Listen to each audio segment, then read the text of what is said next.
In this section, we finally investigate the PID controller. Remember that before the PID controller is tuned or optimized, you have to make sure that there are no problems associated to actuators or sensors, that the control structure is chosen appropriately, and that you have some process knowledge, right? It is impossible to compensate a badly chosen control structure by just tuning. And it is to stress this fact that we have focused on process behavior and control structures before we focus on PID control and PID controller tuning. Well, the PID controller is the most widespread controller that you'll find in, well, process industry, right? You will say that, well, depending on the process, you'll find 95 to 99% PID controllers. There are many different implementations. In this course, we'll talk about the series and parallel implementations. The parallel implementation is the one that is used most often. We'll also talk about extensions, right? And in this section here, we'll talk about, well, proportional control on the error, that's set point minus process value, but you also see proportional control on PV. This is to prevent the proportional kick that we'll see. We'll come back to that later.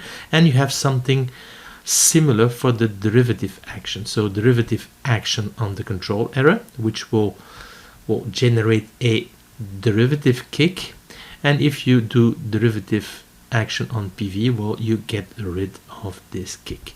In the next section, we'll look at extensions of the PID controller that allow you to work with processes that have a large dead time with respect to the main time constant, or complex responses, complex behaviors, such as for instance a inverse response.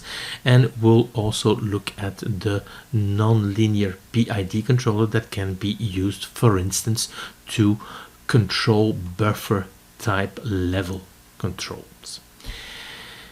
Well, the actual implementation will vary from vendor to vendor, so look at the documentation to see what type of implementation you've got and if you can use these extensions.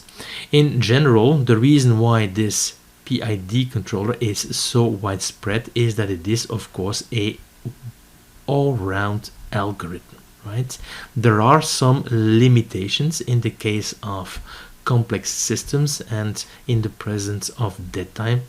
Dead time here large with respect to the main time constant, and this leads to this Smith predictor and predictive PID. So this is really recycling the PID controller for this specific cases. The PID controller parameters depend on the control objective, and at the beginning of the course we have seen that you can have set point tracking as an objective.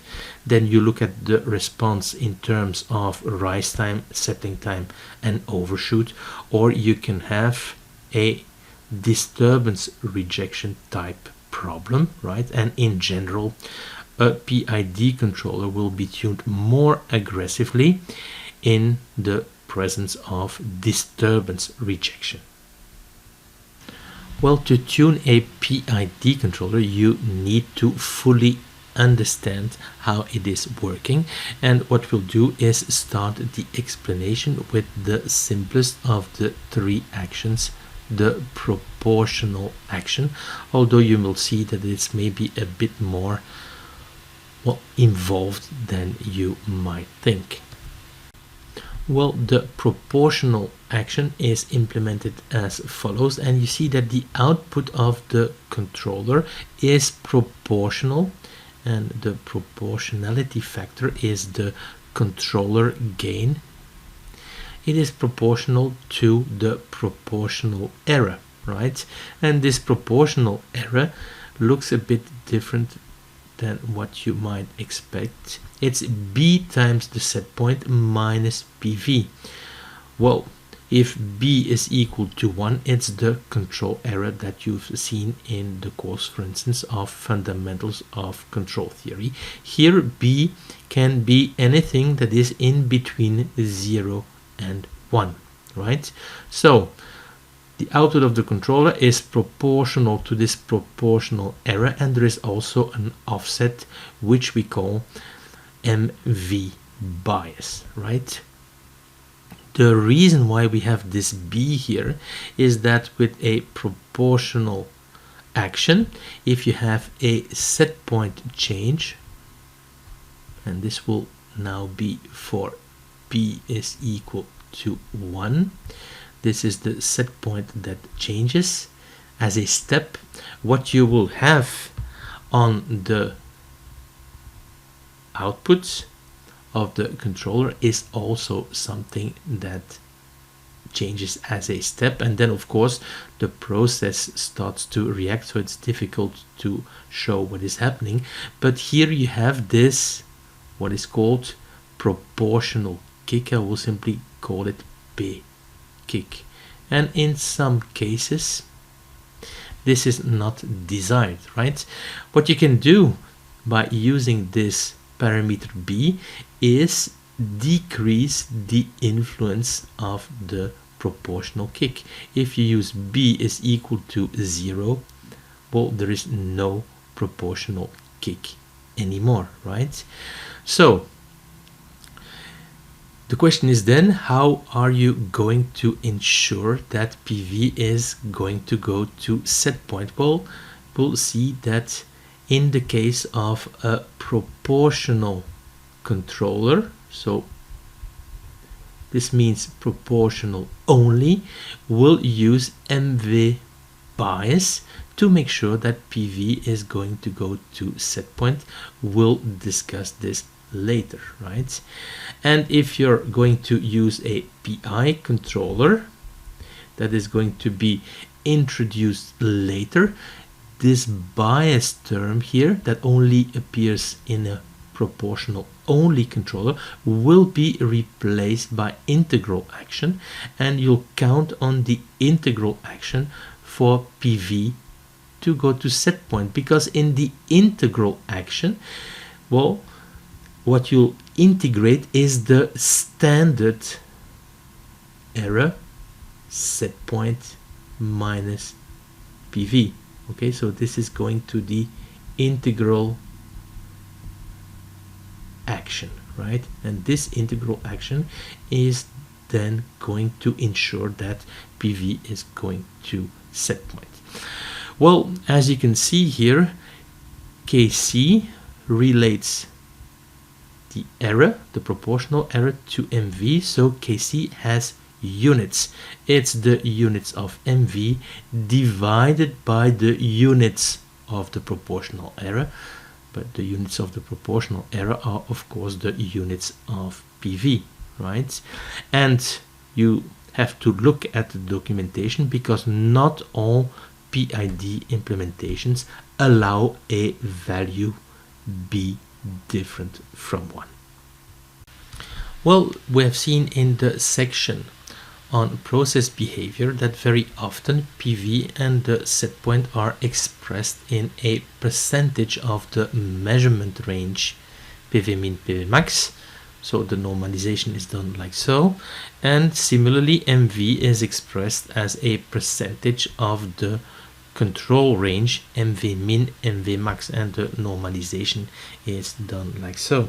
So this leads to a control, a proportional control that is MV normalized, is Kc normalized based on the normalized proportional error plus MV bias, right? If you write this one in terms of variations, you'll have delta MVN normalized is really delta MV times 100 divided by the MV range, right? I will write MV range. This is MV max minus MV min, right? And if you now have a look at these two and you look at the normalized proportional error, well, this is really B normalized set point minus normalized PV, and you go through the calculations, you will see that this is the proportional error times 100 divided by the PV range, right? If you write this in variations, you have that the variation of the normalized proportional error is the variation of the proportional error times 100 over the PV range, right? So here KCN, the normalized controller gain, it's the variation of delta MVN over the variation of the normalized proportional error, right? And if you look at that, you take this one and you divide by this one, what you will have is that this is the control gain but not normalized, right? You'll have this one at the denominator and you divide by this one, so this one will appear at the numerator. So we have here the PV range over the MV range, right? So you can see here that the normalized controller gain is linked to the unnormalized controller gain by the constant PV range over MV range. Well, this is the normalized version of the proportional action that we have shown in the previous explanation. It is the same as before, but we work with normalized quantities, and this leads to a normalized controller gain. This proportional error now works with normalized set points and process values, and we still use this parameter B over here. We have seen that you can link the normalized controller gain KCN to the unnormalized controller gain, right? And we have seen when we have looked at process behavior that if you normalize things, well, the normalized process gain is approximately 1. That is, if everything is sized correctly, and we had seen that sometimes you could deviate from 1 because of non-linear effects, but in general you can expect a value of 1. This means that the controller gain, normalized again here, which is normally around the inverse of this quantity, will also usually be approximately 1, right? And this is why in the libraries of vendors, if you take a controller from the library, you will see that it has a gain of 1 in many cases. We have seen that after normalization, controller gains are approximately 1 and they become more or less comparable. Another reason for normalization, as we have seen previously, is numerical stability. You do not want to work with very high gains or very low gains, and this could be typically the case if the controller gain is not normalized. Well, the preceding formula, this one over here, can be useful for upgrades. If you have, for instance, an old installation that worked in an unnormalized fashion and you do a revamping of the system and you have now a normalized system, you can use this formula over here.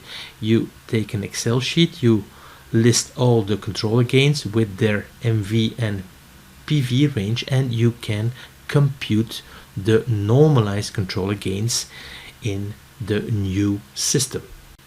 The normalization does only affect the controller gain. It does of course not affect the integral time constants and the derivative time constants of the PID controller.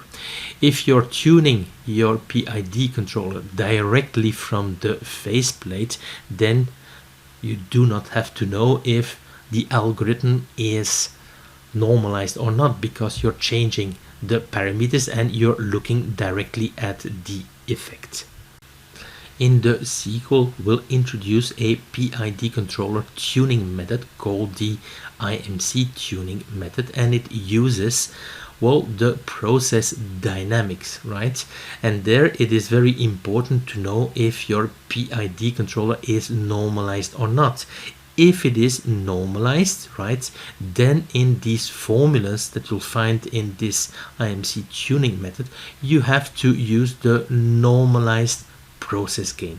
This is very important, or you could make very serious mistakes in the computation of the controller gain. In the sequel, so when presenting integral action and derivative action, I will use the unnormalized algorithm, because for notations it's simpler, but of course the same ideas apply to the normalized algorithm. What we'll do in this slide is consider proportional only action, but in the case where b is equal to 1, the same type of argument can be made when b is different from 1, but it is a bit more complicated and less intuitive. So when we have b is equal to 1, the proportional only control is kc, that's the controller gain, times the set point minus pv, that's the control error, and we have this bias term mv bias, right? And the question is, why do we need this bias term for proportional only control? The idea here is that we can use this bias to make sure that the proportional controller will meet the set point at a given working point, right? And this working point will be mv1 pv1, right? And when we say working point, we always work at equilibrium or at steady state. If you know the gain of the process, right, well, you know that in this working point mv1 and pv1 are linked, right? In steady state, well, you know that pv1 is the gain of the process times mv1, and this is at equilibrium, right? So we want around this working point that if you set the set point to pv1, the actual pv will actually follow the set point. So we want to be able to follow the set point pv1. If we write the control equation, we have kc set point minus pv plus mv bias, right? In this case, well, the set point is pv1, right? So we'll have mv kc pv1 minus pv plus the bias term, right? And you can see that if you set the bias to mv1, you end up with this equation over here, and you can see here that the operating point mv1 pv1 is an equilibrium point of this equation, right? So at equilibrium in steady state will go to the operating point mv1 pv1 and will have that indeed the set point is met. Well, let us suppose now that the bias is fixed and that we have set it to MV1.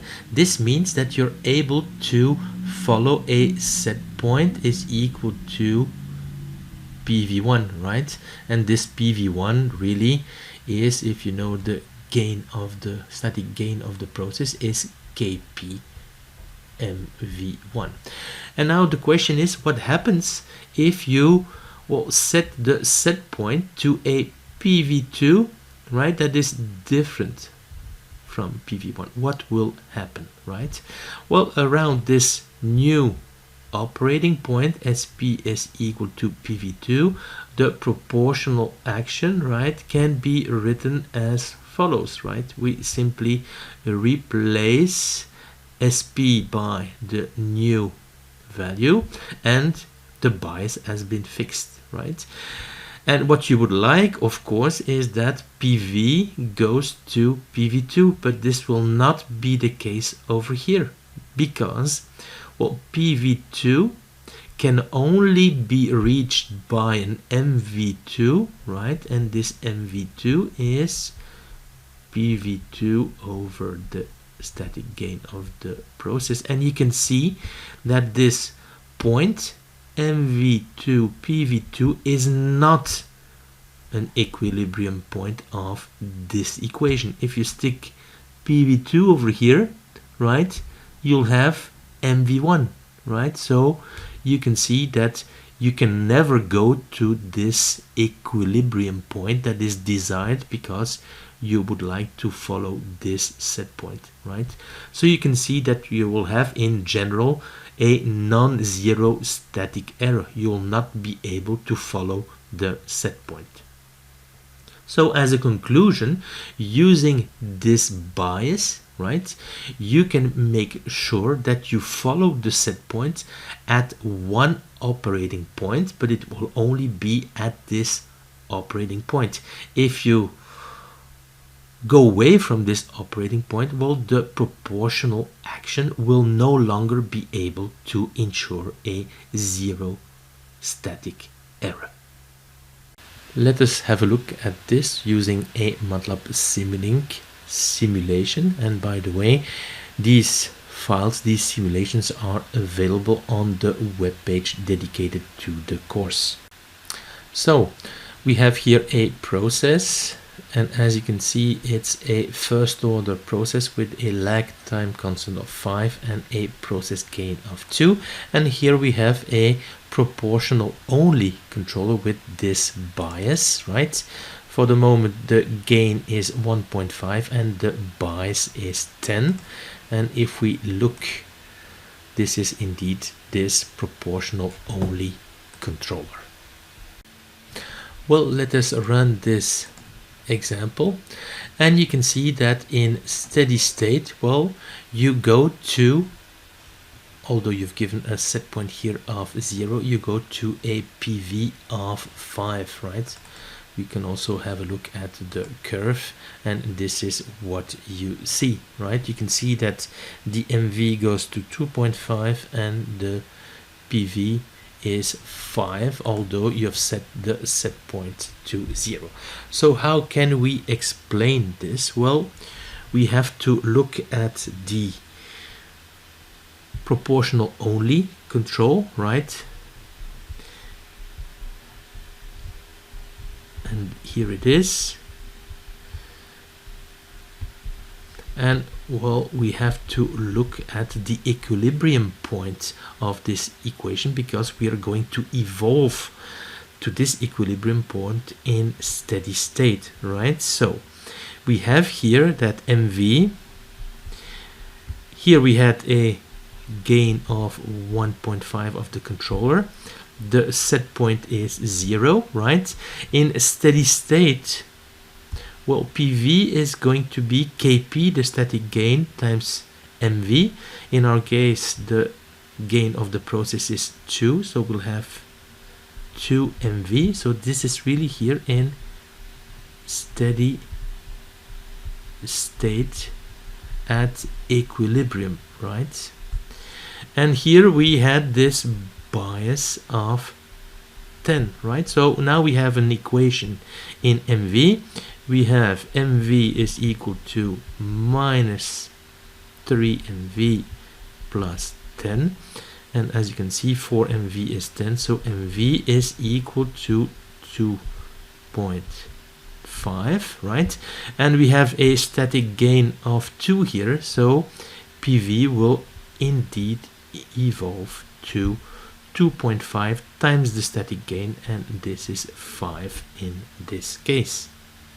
Note that the idea is very simple. If you want to follow a certain PV, let us say 30, you set the set point to 30, the bias that you have to take is, well, this 30 divided by the gain of the system.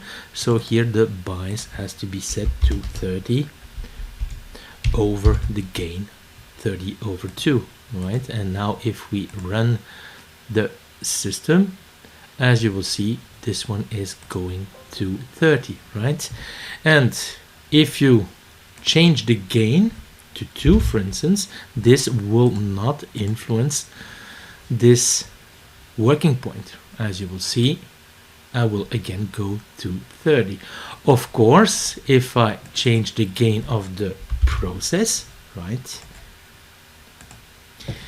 then of course I will not go to the correct process value. To ensure that I go to the correct process value, I need now to take my set point and divide by the new gain, right? And this new gain is 1. So if I run the simulation, you can see that I've chosen now the bias appropriately. As we have seen in the introduction, some control problems are set point tracking problems in nature. The set point changes often, and it is important to have a good tracking capability. On the other hand, other control problems are disturbance rejection problems in nature. The set point does not change often or does not change at all. The focus lies here on rejecting the disturbances. In disturbance rejection problems, the tuning parameters for the PID controller are more aggressive, right? This means that typically, for instance, the controller gain will be higher. This is something that you have seen, for instance, in the control laboratory that is associated to fundamentals of control theory. And then when occasionally this controller sees a set point change and that it is tuned for disturbance rejection, so with a high gain, this will result in overshoot and oscillations.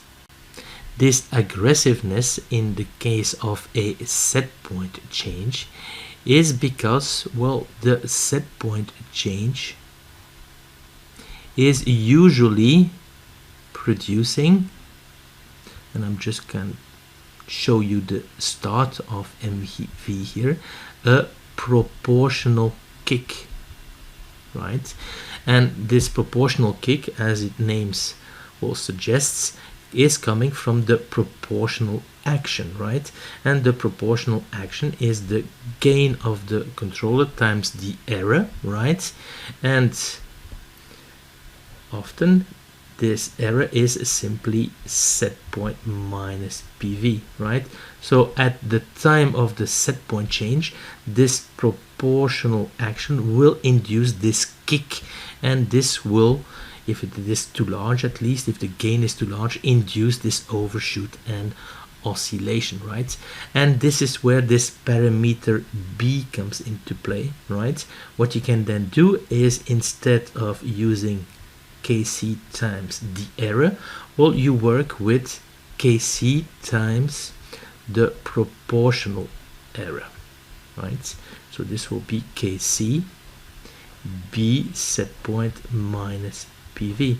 So what you can do with this B, by decreasing B from 1 up to 0, is decrease the effect of the set point change, right? The step like set point change on this proportional kick, right? If you take a value of B equal to 0, this proportional kick associated to the actual set point change will even disappear.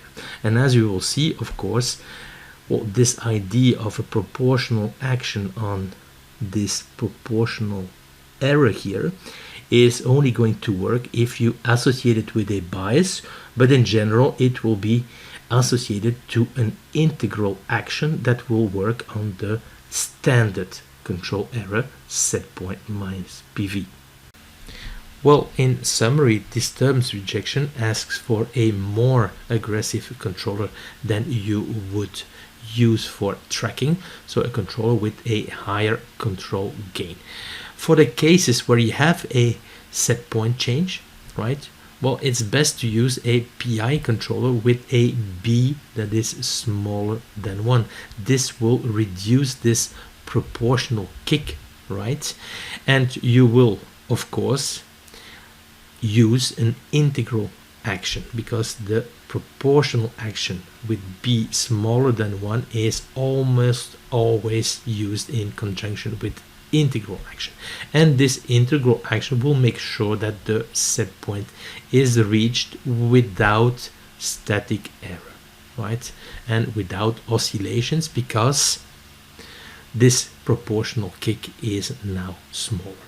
Another solution than to work with this B smaller than 1, and this is, for instance, if your controller that you have implemented on your PLC does not have this functionality that you can use a B smaller than 1, well, then you'll have to work with B is equal to 1, and what you can do is then, well, set point ramping. Okay, so in the case of a set point change that is asked by the operator that looks like this, what you will do, well, you will present a ramped set point to the controller, and this will also diminish the effect of the proportional kick.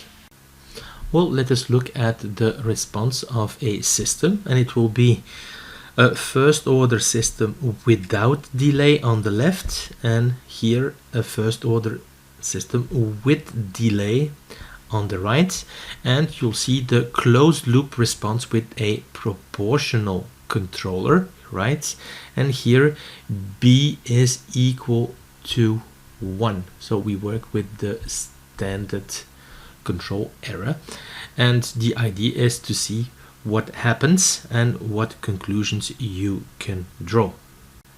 Well, let us start first with the response of this first order system without delay. The set point is shown in brown, PV is shown in green, and MV is shown in blue, and I will always use this same convention in this course.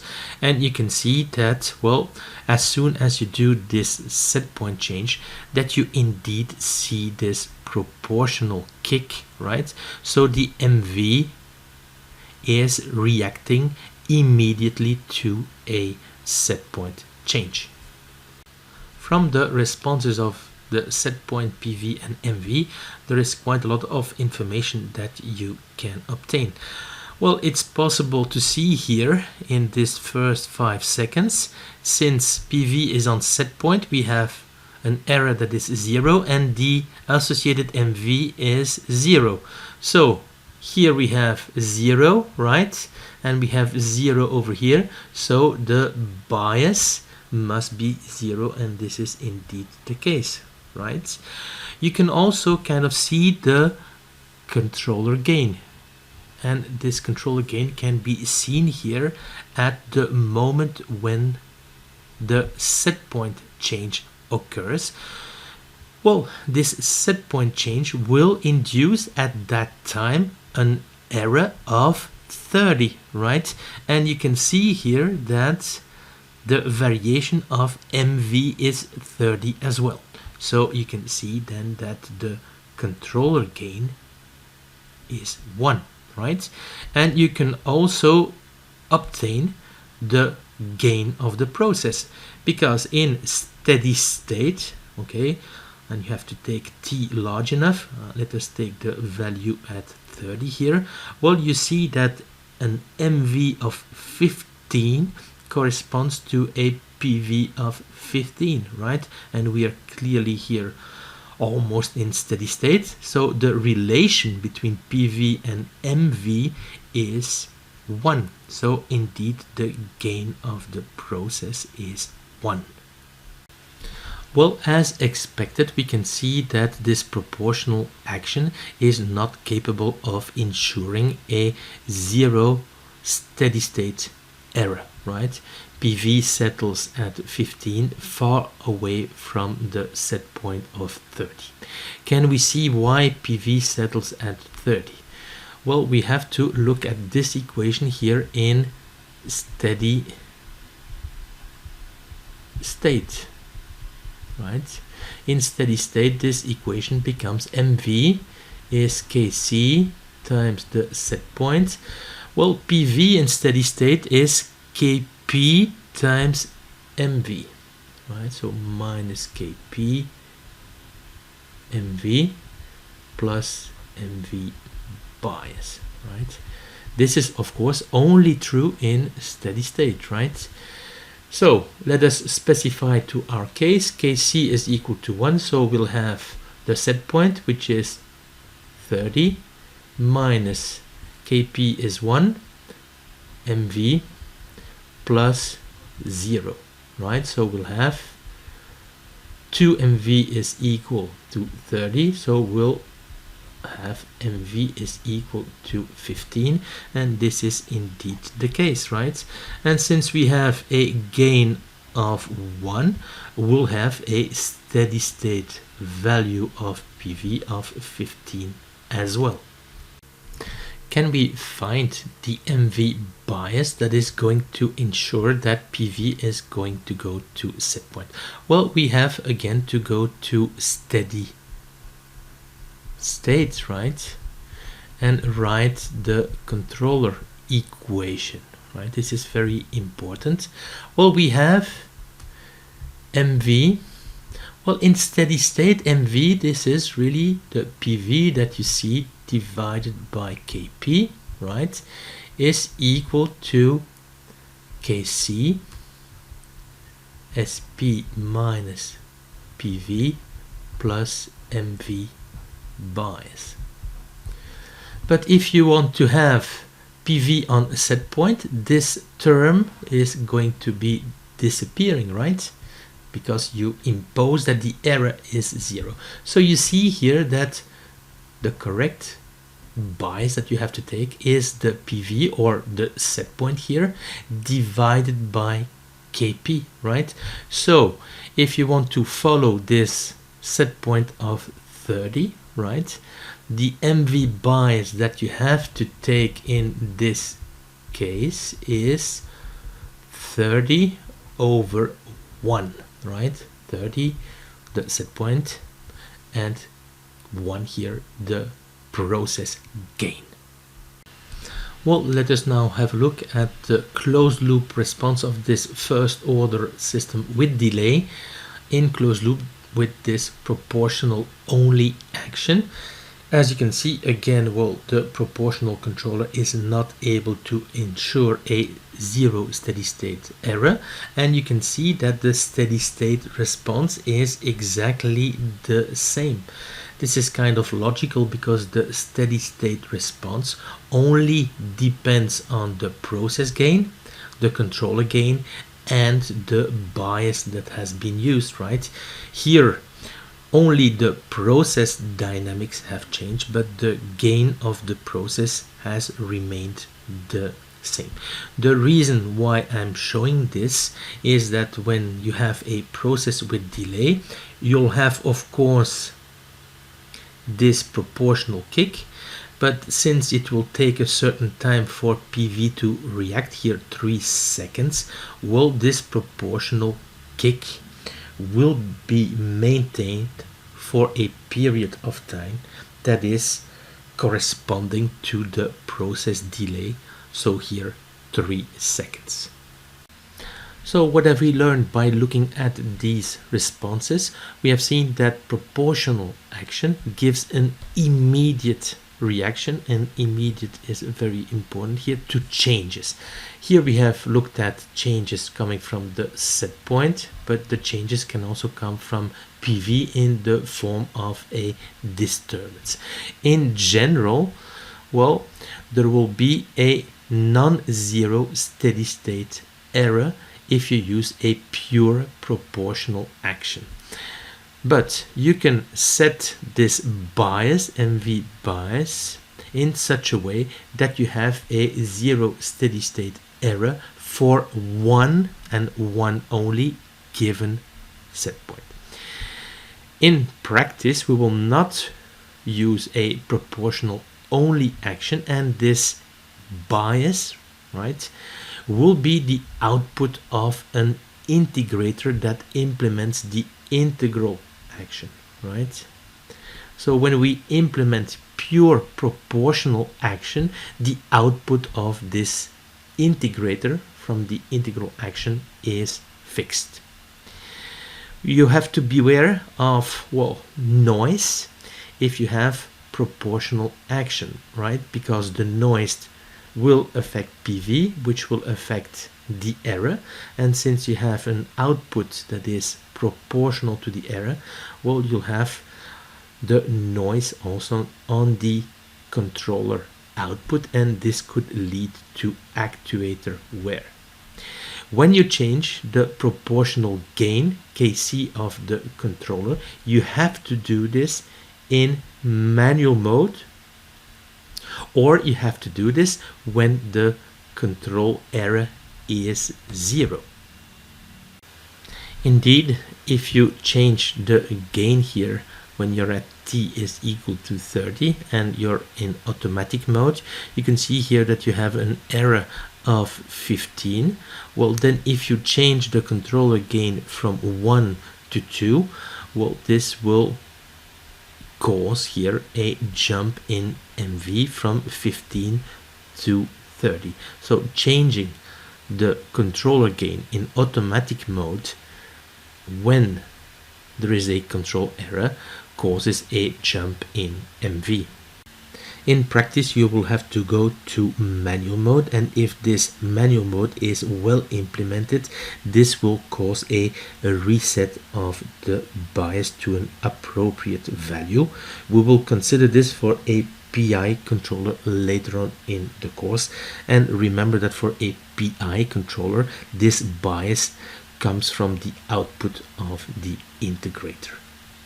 Let us now look at the adjustment of the proportional action, so the adjustment of the controller gain. We are looking here at closed loop step responses to the set point change given here in brown. The closed loop is constructed from a first order system without delay in this case, right? And the process parameters are given over here. And this first order system without delay is controlled using a proportional only controller, right? And we do this for 3 different values of the controller gain. So you see here that Kc is increasing. You can observe 2 things. The first one is that when the gain, the controller gain, is increasing, well, the slope is increasing, so the speed of response is improving, right? You can also observe that if the controller gain is increasing, the static error is the difference between set point and PV at steady state. Well, this static error is decreasing. This can easily be seen by considering the steady state behavior in closed loop, right? So we are going to look at the behavior of the process in steady state, and this is very simple. PV is simply the static gain of the process, Kp times mv, right? And since we have a proportional action in steady state, well, we simply have the same relation, so mv is Kc, gain of the controller, times set point minus PV, and we'll set the bias to 0 to make things simple, right?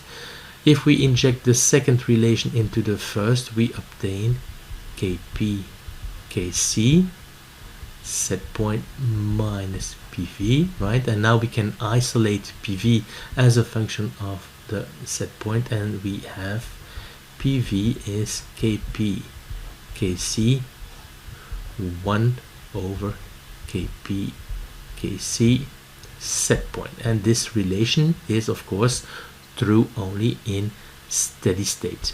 What you can see here is that when the controller gain is increasing, you can see that this one will tend to 1 if Kc is tending to infinity. So indeed you can see that if you take a higher controller gain, the static error is decreasing, and if you go to the limit, right, you can see that the static error will become 0.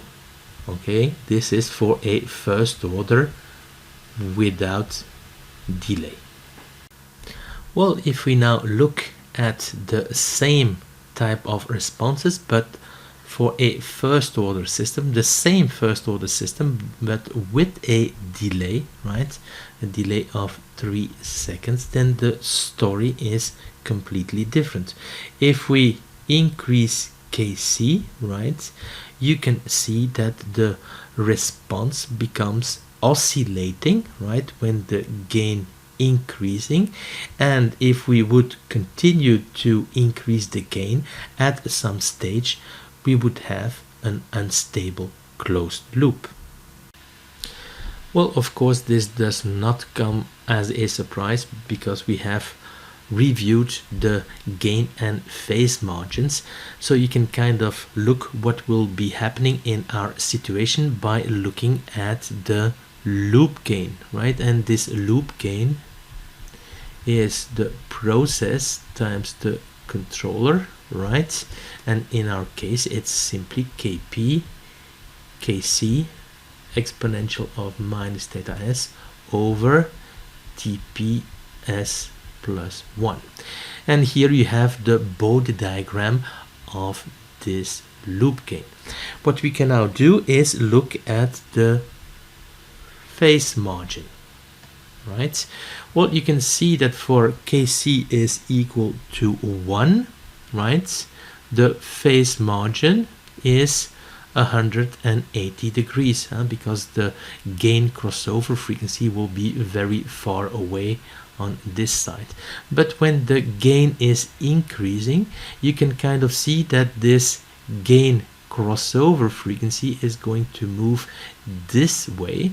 And if you look then at the, and so here you have the two gain crossover frequencies, if you look at the corresponding phase margins, you can see that they are decreasing. If you continue to increase the gain, what will happen is that you reach the critical gain, and above that critical gain the closed loop system will be unstable. Of course, a situation like this one without a delay is not going to happen in practice, if only because of the sampling, because of the sensor, because of the actuator. So a situation with delay is the one that you're going to encounter in practice. In practice, there will therefore be always a critical gain, and above that critical gain the system will go to instability. And in practice this means that you can increase the controller gain to have a better and improved speed of response, but if you increase it too much, well, this rise time that will be small will be at the expense of a large settling time. So adjusting the controller gain will be a compromise between a small rise time and a small settling time. Well, let us summarize what we have just seen. We can see that increasing the controller gain decreases the static error, but in practice it will be the integral action that will be used to obtain a zero static error, not the controller gain. We'll come back to that later, of course. Stability margin. Well, increasing the controller gain Kc decreases the stability margin, and this might cause overshoot and oscillations, and there is of course an upper limit to the gain that is allowable in practice. This is this critical gain. The speed of response, well, if you increase the gain Kc, we have seen that the speed of response increases, and this is true for setpoint tracking and disturbance rejection, right? But we have seen that if you increase it too much, this might be at the expense of the settling time, and this is then linked to the stability margin, of course. In practice, the optimization of a purely proportional controller is very often the first step of the optimization of a PI or a PID controller. We'll come back to this when we talk about tuning PI and PID controllers. The speed of response is mostly determined by the proportional action. This is very important, and a common misconception is that the integral action should be used to deliver a fast response, but this is a misconception, right? What you should do in practice is increase the gain until a fast response is obtained with an acceptable overshoot. We'll come back to that later. The purpose of proportional action is not to reduce the static error, as we will use integral action to do this, right? And depending on the type of control problem, remember there are two types of control problems: disturbance rejection type control problems and setpoint tracking type control problems. Well, one should accept more or less overshoot. For the same process, the controller should be made more aggressive for a disturbance rejection problem, right? So when you tune a controller for a disturbance rejection problem and you look at the setpoint response, the closed loop setpoint response, well, you should tune it to have more overshoot, and you can even accept an overshoot that goes up to 25%, and we'll come back to that later when we talk about the tuning of PI and PID controllers. Well, in the next few slides I talk about the proportional band, but I will leave this for your information outside a very quick explanation. Some vendors use this proportional band expressed in percent, right, instead of the controller gain as we do, and the proportional band and the controller gain are linked by this formula, right? The proportional band is the variation of the control error that produces 100% variation of the control output. For instance, if you have 10% variation of the control error that produces 100% of variation of the control output, well, this is really aggressive control. As you can see, 10% over here. This means that Kc must be 10, right? On the other side, if you have a control error variation of 1000%, that only results in 100% variation of the control output, this means that this control action, proportional control action, is very sluggish indeed. We have here 1000 proportional band, this means that the gain must be 0.1. Well, previously we have considered pure proportional control or proportional only control, what we'll do here now is to consider pure integral action. So integral action used alone, and it can be implemented as follows. So the output of the controller is the output that you have at time 0, right? And from there on you start to integrate the control error SP minus PV, right?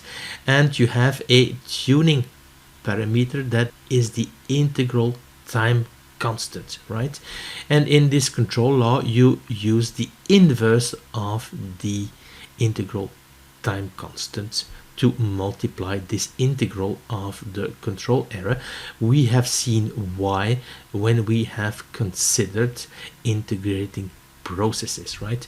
Well, to simplify notations, what we'll do is simply write that mv is the integral of the control error times 1 over ti. It's very important to see here now that we consider the standard control error set point minus PV. So here you have no parameter in front of the set point.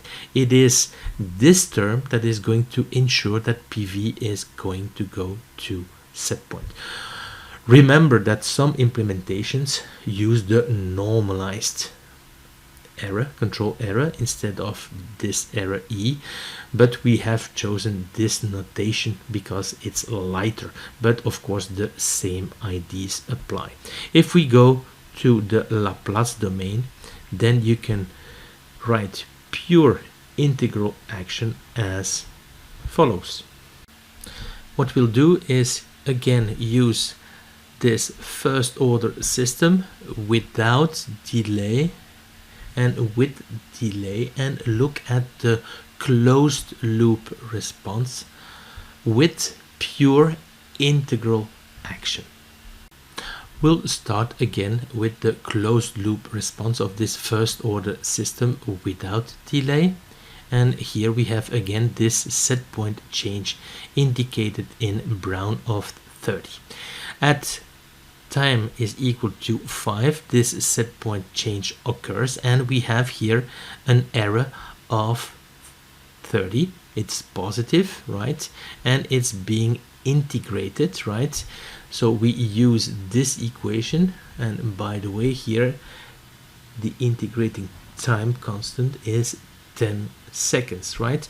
So if we integrate something positive, then mv will be increasing, and you can actually compute the slope here when mv starts to react, because we have an error of 30. We have here a constant in front, 1 over ti, with ti is equal to 10, so e over ti is 3, and we integrate this, so this slope here is approximately 3, right? So if you have a horizontal increase of 10, right, we should have a vertical increase of 30, and this looks about right if we draw the tangent. Of course, since mv is increasing, right, you can see that as a result PV will start to increase, right, and the error will be decreasing, and you can see that indeed the slope here of mv is decreasing, right, until, well, you arrive at this time over here, right? The error is 0, and you can see here that the slope is 0, so you have an horizontal tangent, right? And well, you can see here that at some stage, well, PV is going to the set point. So with this purely integral action, we are able to enforce here a zero steady state error, right? Why is this? Well, the only way that you can arrive at a steady state with a purely integral action is when E is equal to 0, because E, if it is different from 0, it will lead to an increase or decrease of mv, and therefore you're not in steady state. Of course, you're going to go to set point under the condition, of course, that you reach a steady state. What could happen is that you go to instability, but this is clearly not the case over here. Well, let us now look at the response of this first order with delay, and we use the same purely integral action with this same ti is equal to 10 seconds. So what happens here after this set point change is that you have an error of 30, right, divided by 10. So we have this slope again of 3, but now because of the delay in the system of 3 seconds, the error will remain constant for 3 seconds, right? So you will have this increase that is linear of mv with a slope of 3 until the system starts to react, right? From here on, the system starts to react, the error is becoming smaller, and again here the slope of mv is decreasing until PV meets the set point. And when it meets the set point, well, the slope is 0 and we have this horizontal tangent. By the way, we have another one over here, so it must be approximately here, a second horizontal tangent, and it is not shown over here, but PV will also settle on set point, because the only way to arrive at the steady state is when the error is 0, and if the error is 0, of course PV has reached the set point. Well, we can now compare pure proportional action or proportional only action with pure integral action. Well, if we look at the time of the set point change, you can see here that pure integral action gives a gradual change of mv, right? Whereas with a pure proportional action, we had a sudden change of mv. We had this really aggressive reaction, right? So here with mv, with this purely integral action, well, we have a gradual change. Well, there is another major difference. With this pure integral action, the 0 steady state error is guaranteed, and this was clearly not the case for pure proportional action. Pure integral action leads to a gradual and continuing action of mv until you have a 0 steady state error. This is of course under the assumption that there is a steady state that is stable. Well, because of this 1 over ti integral of the error, increasing the integral time constant decreases the integral action. And note also that I have used here pure integral action to kind of make the difference with pure proportional action, but integral action only is rarely used in practice. The integral time constant in the US on American systems is sometimes called the reset time, and the integral action is then called the reset mode. The name comes from the term manual reset, which comes with a change of the bias that you do in order to have a control error that will go to 0. We will see that the PI action will do this adaptation of the bias automatically to have a 0 steady state error. Of course, it is possible to associate the proportional action and the integral action, and this leads to proportional integral action, right? And well, the control output is computed as follows. So here you have the proportional part, so this is really here b s point minus pv, right? And here we have the integral of the error, This is the standard control error, set point minus PV multiplied by 1 over the integrating time constant. And of course you combine the advantages of proportional action, an immediate action, and it is suited to optimize the speed of response, right? Integral action is a gradual action that leads to a zero steady state error, at least if you go to a steady state, which of course you hope with a PI controller. Well, PI controllers are suited for most applications. As you can see here, this controller gain multiplies both the proportional and the integral action, and this is true in most implementations, and it will be in the implementation that is used over here, this parallel form, right? And this is also the form that is that of the ISA, the International Society of Automation. Remember that in some implementations, well, the normalized error is used, as we have seen before, and of course the same IDs apply then. If you go to the Laplace domain, this is how the control law looks like, and again the proportional action is acting on the proportional error. So we have this parameter b that is in between 0 and 1, but it is crucial that the integral action works on the standard control error, set point minus PV, because it is this action that will ensure that PV is going to set point. Remember that this b can be used, for instance, if you tune your controller for a disturbance rejection problem. So you want an aggressive control, a high gain KC, and well, once in a while you have a set point change, right? If you take b is equal to 1, this proportional kick is going to cause oscillation. So what you can do is take b smaller than 1, and this will reduce the proportional kick and therefore also the oscillations. And then you count, of course, on the integral action to make sure that PV goes to set point. Let us now look how we can implement this PI algorithm on a PLC.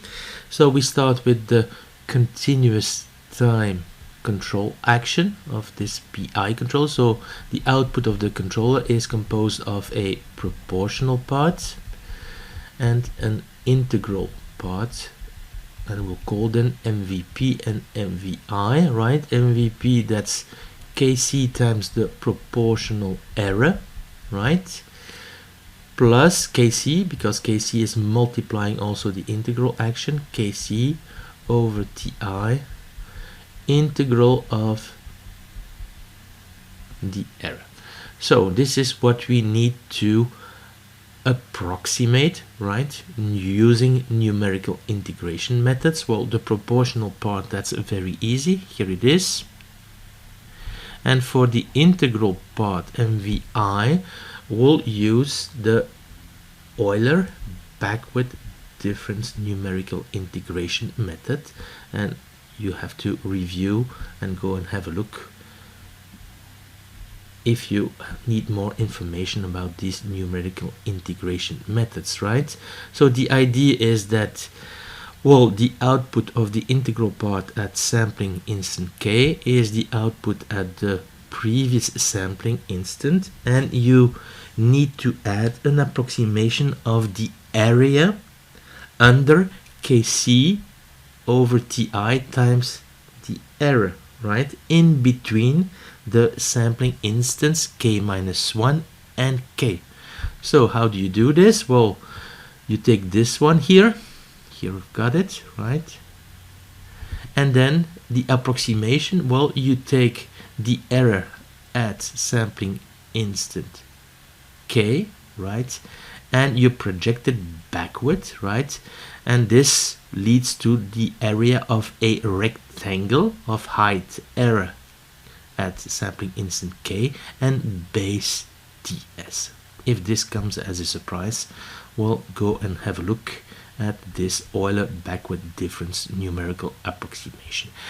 Once you have the proportional part and the integral part, well, you can add both of them and you have the output of the control action. So in 3 lines you can implement a PI controller. You will see that things become a little bit more complicated because you have to add this derivative action, you have to add, for instance, manual mode, you have to add the interlocks, but we'll come back to this later in the course. Well, here we'll look at the interpretation of the proportional integral action, and first we'll do this in open loop, right? Very important. And what we'll do is take the unit step response of the PI controller. So we put here at the input a unit step, right? In a normal situation, you would work in closed loop, so MV would be acting on the process, PV would change, and the error would change. Here we work in open loop and we take this unit step response. If we look at the unit step response, let us first look at the proportional part. Well, at the output, of course, the purely proportional action will lead to a step change of MV, right? And the amplitude will be Kc. This is this proportional kick, right? And you can see that it's a direct action, right? Whereas for the integral part, you have a gradual change that is added on top of this proportional part, and this is what you see because, well, this error is now integrated, right? Since we have something positive, well, if you integrate this, this will lead to an increase, and you can actually compute the slope. This one is constant, right? So if you integrate it, you'll have a linear increase of MV. The slope will be Kc over Ti. What you integrate is 1 times Kc over Ti. So this slope over here is Kc over Ti. So it will take a time that is corresponding to the integral time constant before your integral action has had the same effect as the proportional action, so that you have an increase of Kc, right? So if you have a slope here, Kc over Ti, after Ti, right, and in time interval Ti, you will have an increase of Kc. And you can also see what is happening here if you increase Ti. Well, the slope will decrease, right? If you decrease Ti, the slope will increase. So this is the unit step response in open loop of the PI controller.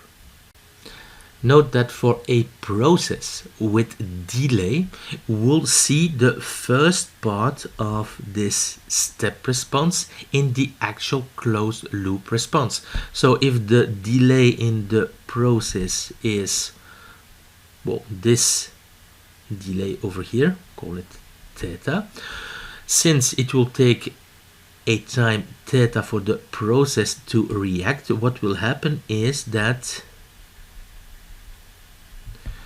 for the period of time 0 to theta, the output of the controller will look like this. And then, of course, after theta, the process will start to react and you'll deviate from what you see over here, right?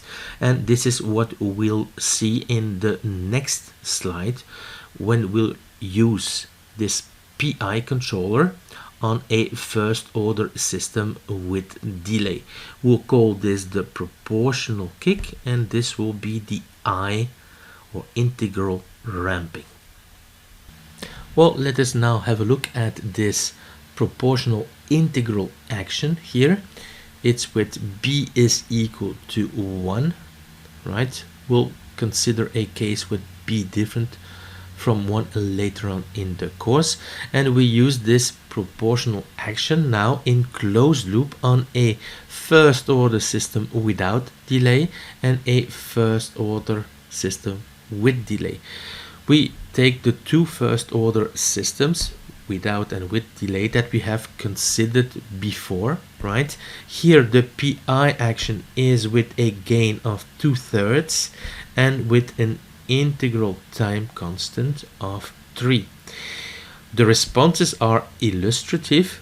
I do not pretend that this is an optimal tuning, right? These two closed loop responses are here to explain you how the proportional integral action is working. Well, let us have a look at the step response in closed loop of this first order system without delay with this proportional integral action, right? As before, you can kind of see some things from the closed loop response. The first thing that you can see is that we have here a set point change of 30, and we see that the proportional kick coming from the proportional action is only 20, right? So we can kind of see that we have here indeed this control gain of 2/3, right?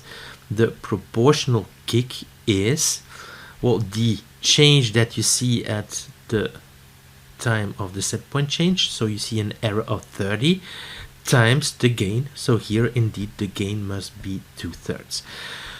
Well, as you can see, the system starts to react and two effects are noticeable. Well, the proportional action will decrease, right? Because the error is decreasing, and this proportional action you can see here in dotted line, yeah. And of course, when PV is on set point, the error is 0, so the effect of the proportional action becomes 0, right? As long as the error is positive, right, well, the integral action will cause an increase of the integral part of MV, right? So you can kind of see here that you have this decrease of MVP and this increase of MVI, right? In the beginning, well, the increase of MVI is, well, larger than the decrease of MVP, but that at some stage here you arrive at this point over here where the tangent is horizontal. Well, this is the point in time where the decrease of the proportional part is perfectly compensated by the increase of integral action, right? You can see that at this point the integral action is still going to cause an increase of MVI, and here, since the error is decreasing, well, MVP is decreasing, right? And you can see that because we have integral action, well, PV is going to settle on a set point, and this is obvious because the only way to have a steady state situation is when the error over here is 0, right? If it is not 0, well, this will cause an increase of MV, and by definition then you're not in steady state. This is making the assumption, of course, that we reach a steady state, but if we reach a steady state, it is always going to correspond to a situation where PV is equal to the set point. Well, let us now look at the closed loop response of this first order system with delay, again with this same PI controller. We have the same set point change, right? So at the time of the set point change, you or the controller sees an error of 30, and because of this gain, this controller gain of 2/3, we see here a proportional kick, a P kick of 20, right? Then, well, we have a difference with respect to the previous response. We have a delay here of 3 seconds. So for a period of 3 seconds, the process is not reacting, which means that the error is constant, and we integrate something constant, and we see the type of response that we've seen in the previous slide, right? This proportional kick, and then this integral ramping. And of course, when the process starts to react, then of course the response becomes different, right? But in this period of time of 3 seconds that corresponds to the delay of the system, the controller sees an error of 30, right? It is multiplied by the gain of the controller, 2/3, right? And by 1 over ti, and ti is 3 seconds.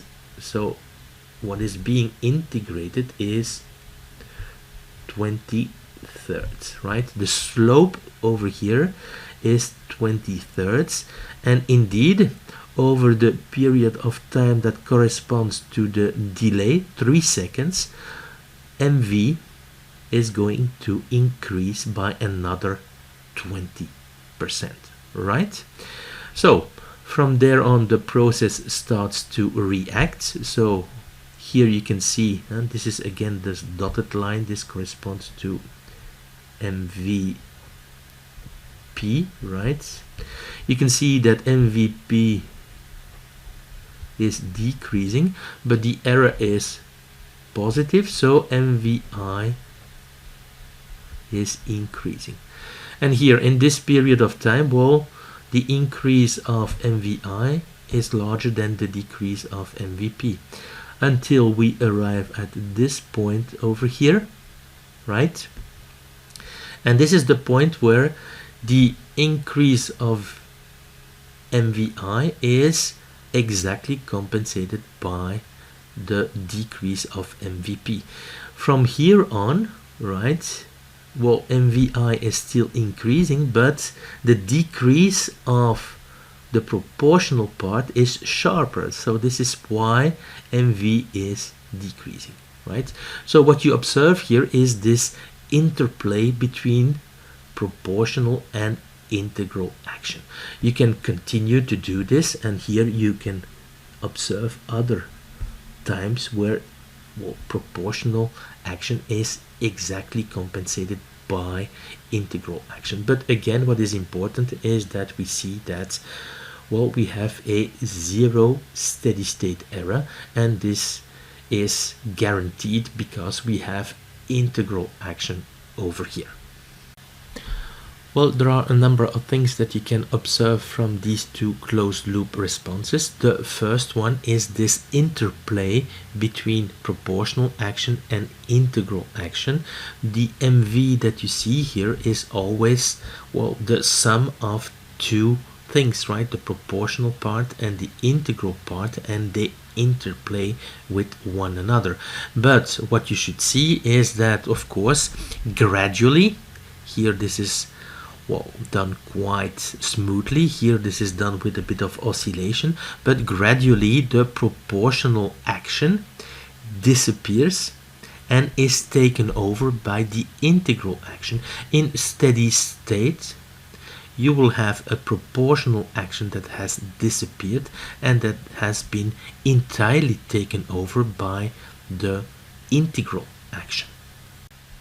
Tuning a PI controller is finding an equilibrium in the interplay during the transient, and clearly it becomes more difficult when the process delay increases with respect to the time constant. Indeed, for a process with delay, when the process finally reacts after the time delay, right, you can see that the output of the controller is the sum of this proportional kick and this integral ramping, right?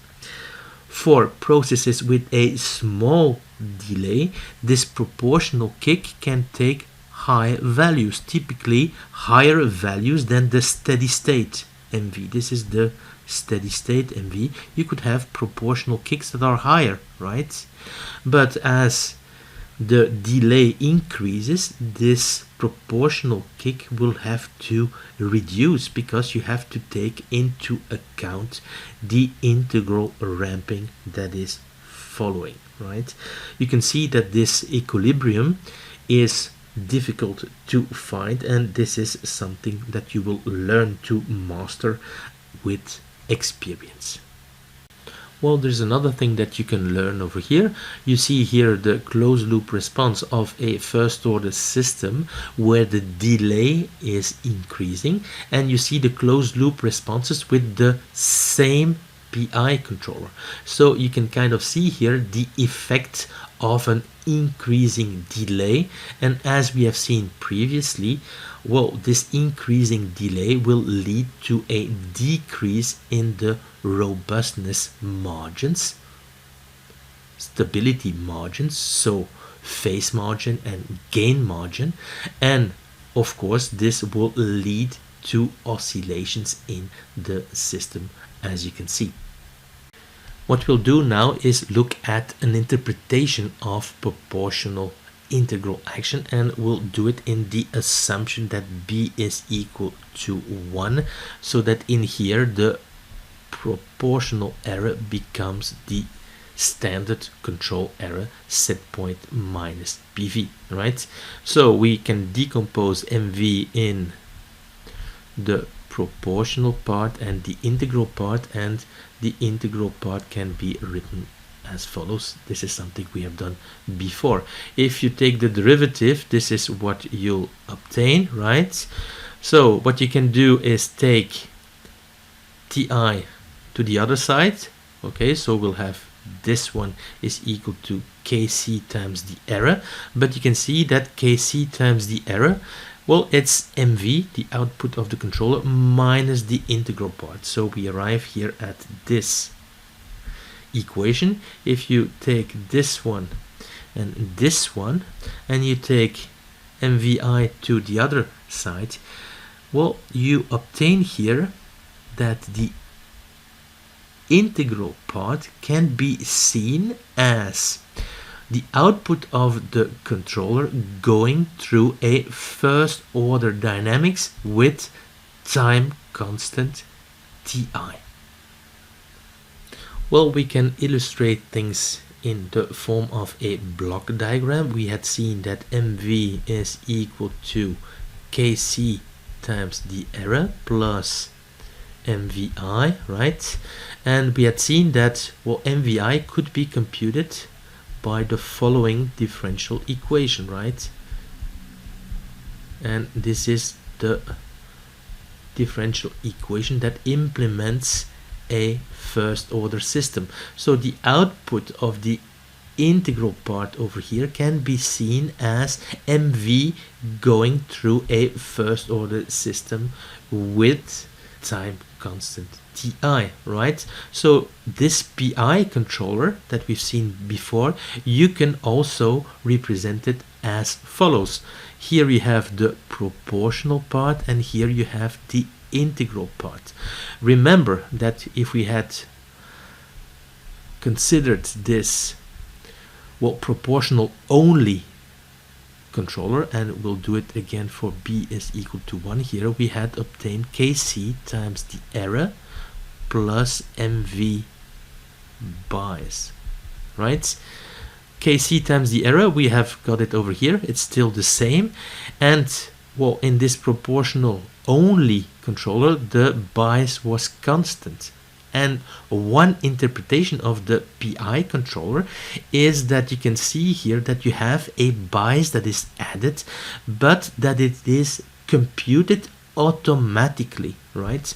So a PI controller can be seen as a proportional controller where the bias is computed automatically in order to make sure that, well, PV is going to go to set point in such a fashion that you have a zero steady state error.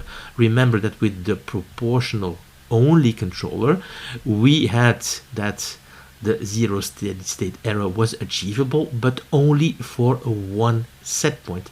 Because of this mechanism, this is going to be true for all set points.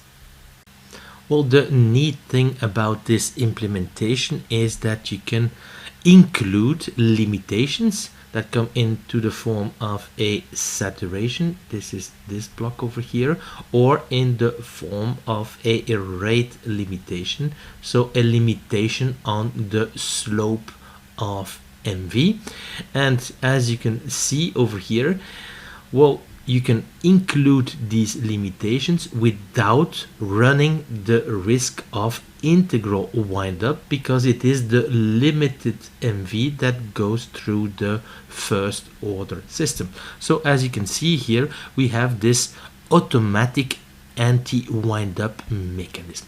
We'll come back to that later in the course when we talk about wind-up. Well, let us take this interpretation of the proportional integral action, right? You can see it over here. So this is this positive feedback. You see here that you have a positive feedback interpretation of the PI controller. This controller has gain Kc and integral action Ti, right? And we could write this using this positive feedback mechanism where MV goes through a first order system with time constant, precisely the integral time constant. We are going to use this PI controller to, well, control a first order system with gain Kp and with time constant Tp, right? And we'll tune our PI controller in a specific way. We consider here B is equal to 1, so that we use in the proportional action, well, the standard error set point minus PV, right? So here we have the proportional part, and here we have the integral part. And the gain of the controller is going to be 1 over Kp, and the integral time constant is the time constant of the first order process we are controlling. If we, well, plug in the values of the controller gain and the integral time constant, this is what you obtain. Well, let us look here at a set point change given in brown, right? All the signals are displayed on the control scheme with their respective or corresponding color. Well, if you do a set point change, well, you see an error. This is the error here, right? And this error will change also in a step. So multiplied by the gain here, 1 over the gain of the process. Well, you have here a proportional kick. This is here MVP, as you can see, right? And this is MVI, right? Well, the increase of MV is going to make sure that PV starts to increase, right? PV is increasing with a time constant Tp, right? So the error here is decreasing with time constant Tp as well. So MVP is decreasing with time constant Tp, right? But at the same time here, you can see, because we have chosen that the integral time constant is the time constant of the process, we see that MVI, so the integral part of MV is increasing with time constant Tp, right? So what you can see here is that the sum of the proportional part and the integral part is constant. So you have the proportional kick, and then the proportional part is decreasing, but the integral part is taking it over exactly, so that, well, the output of the controller stays constant.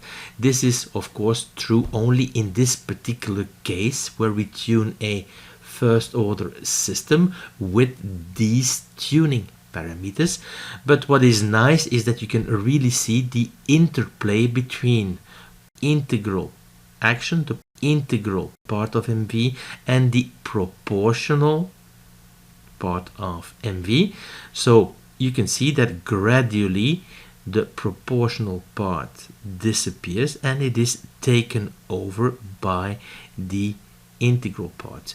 The specific situation here is such that, well, the disappearance of the proportional part is always exactly compensated by the increase in the integral part. In the next few slides, but I will leave this as an exercise, you can see what happens if you increase, decrease Kc and Ti. Also, what can be learned from these trends, right, besides the interplay between proportional action and integral action, is that, well, in general, well, if you start tuning a process, you should use an integral time constant that is in the neighborhood of the main time constant of the process. Here we have a first order system. Okay, so then it's easy, then you take the time constant of the process. If you have a lag system with several time constants, right, well, Ti should be in the neighborhood of the main time constant of the system. And you can see that if you do optimization, well, you should have Kc in the neighborhood also of 1 over Kp, right? It is not going to be exactly 1 over Kp, or the integral time constant is not going to be exactly the main time constant of the process, but you shouldn't be too far off, and you can take these values as a starting point for tuning.